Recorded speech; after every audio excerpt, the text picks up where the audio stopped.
അത്രയ്ക്ക് കഷ്ടപ്പെട്ടാണ് ഓരോ വീഡിയോ എടുക്കുന്നത്. ഫോണബദ്ധത്തിൽ വൈകിട്ടായപ്പോൾ നമ്മുടെ ഡ്രാഗൺ പൂവ് വിടരാൻ കണക്കായി നിൽക്കുന്നുണ്ട്.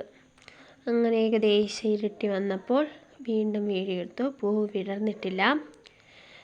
പിന്നെ ഒരു 7 മണിയായപ്പോൾ വീണ്ടും പൂവ് വിടരാൻ തുടങ്ങി. 7:20 ആയപ്പോൾ പൂവിങ്ങനെ നിൽക്കുന്നതേ ഉള്ളൂ. 7:20 മുതൽ 8 മണി വരെ ഡ്രാഗൺ പൂവ് വിരിയുന്നതിനുള്ള വീഡിയോ. എൻ്റെ ഈ ഡ്രാഗൺ പൂവിൻ്റെ ഓരോ വീഡിയോയും കണ്ട് സപ്പോർട്ട് ചെയ്തവർക്ക് നന്ദി പറയുന്നു. അവർക്ക് വേണ്ടിയാണ് ഞാനിന്ന് ഈ പൂ വിരിയുന്ന വീഡിയോ ഇടുന്നത്. 7:45 പൂവ് വിടർന്നു വന്നിട്ടുണ്ട്.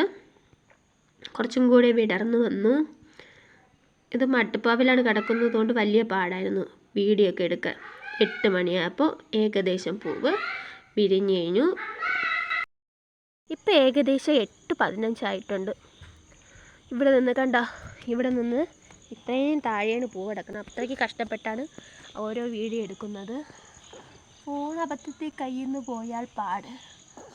പൂർണ്ണമായിട്ടും വിരിഞ്ഞിട്ടുണ്ട്. ഒരു ചെറിയ ഒരു മണമൊക്കെ ഉണ്ട്, സുഗന്ധമൊക്കെ ഉണ്ട്, ചെറിയൊരു മണമുണ്ട്. എൻ്റെ ഓരോ വീഡിയോയ്ക്ക് ലൈക്ക് ചെയ്തവർ തീർച്ചയായും ഈ വീഡിയോയ്ക്ക് കമൻ്റ് ഇടണേ.